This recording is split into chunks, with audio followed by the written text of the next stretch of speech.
It is Wednesday, June 29th, 2022, and there's some big news to share for your pre-market morning update today, so stick around.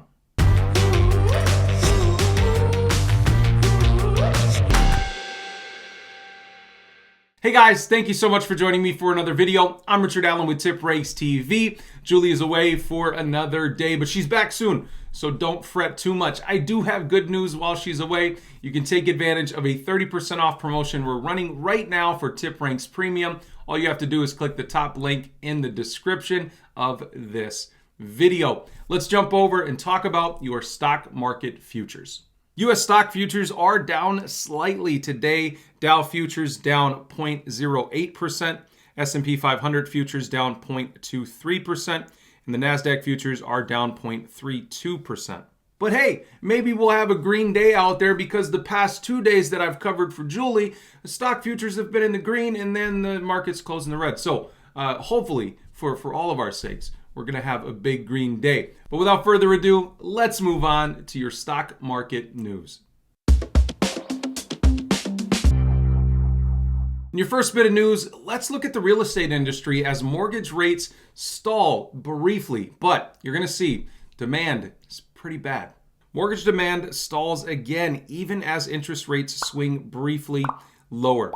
The average contract interest rate for 30-year fixed rate mortgages decreased to 5.84% from 5.98% last week, causing mortgage refinance demand to rise slightly. However, home buyer demand was flat for the week and down 24% from a year ago. In other news reported late yesterday, Qualcomm shares jumped because it's looking like Apple won't be able to produce all of the 5G chips they need for their 2023 iPhones. Qualcomm stock rose over 3% during Tuesday after an analyst said he sees Apple using the company's 5G modems in their 2023 iPhones. Qualcomm previously said it was expecting to supply 20% of iPhone modems in 2023. Qualcomm shares have struggled in recent years as Apple has moved to producing their own chips and away from both Qualcomm and Intel in the long run. In other news, we have Tesla cutting jobs and closing one of their offices. Tesla is cutting about 200 Autopilot jobs and closing an office in San Mateo, California. That's it for your stock market news for today. Let's move on to your top gainers and losers. Your stocks on the move top losers list is as follows. AeroVironment trading under the ticker symbol AVAV, down almost 14% so far in the pre-market. We have Roviant Sciences trading under the ticker symbol ROIV, down 10% in the pre-market.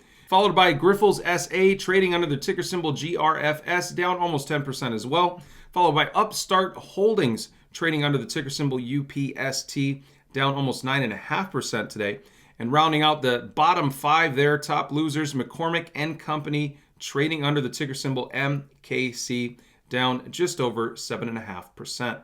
On your top gainers list here in the stocks on the move, we have WeWork trading under the ticker symbol WE, up almost 8% in the pre-market, followed by Weber trading under the ticker symbol WEBR, up 7.35%, followed by Ormat Technologies trading under the ticker symbol ORA, up 5.38%. Followed by Iron Source, trading under the ticker symbol IS, up almost 5% on the day. And then rounding out the top five is Kansoon Limited Sponsored, trading under the ticker symbol BZ, up 4.29% in the pre-market. All right, that's it for your top gainers and losers so far today. Let's move on to your notable earnings reports. First, we'll start with General Mills, but as I was recording this video, Bed Bath & Beyond reported as well. That was the other company that we were going to be waiting for in the pre-market. And guys, stick around for this because it's not looking great for Bed Bath & Beyond. But again, first, we're going to start with General Mills. General Mills, in a press release, announced that they did beat their EPS estimates by 11 cents, reporting a $1.12 EPS.